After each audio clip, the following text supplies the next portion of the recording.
C'est en plein cœur de Los Angeles que se déroule THC Exposé, le plus grand salon couvert de l'industrie du cannabis aux États-Unis.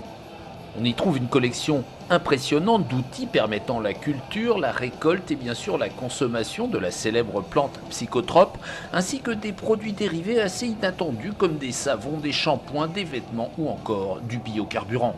Selon les organisateurs, cette industrie florissante pèserait désormais plus de 16 milliards de dollars par an. Aujourd'hui, tous ces exposants ont le même mot d'ordre. Légalisons. C'est un élément essentiel pour notre régime quotidien. Il est temps de s'en rendre compte. Cela vous donne le sourire. On n'aurait jamais dû l'interdire, cela n'est pas dangereux. C'est l'une des substances les moins toxiques que le corps puisse absorber. Pour l'instant, seule la consommation de cannabis à vocation thérapeutique est autorisée.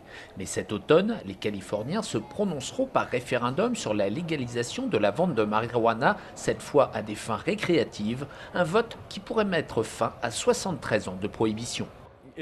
Il est temps d'en finir, mais nous devons faire attention aux multinationales. Elles savent que nous sommes devenus un secteur économique important. Ce qui me fait peur avec la légalisation, c'est que les petits artisans comme nous qui se battent pour cette cause depuis des années risquent de se faire bouffer par les grands groupes.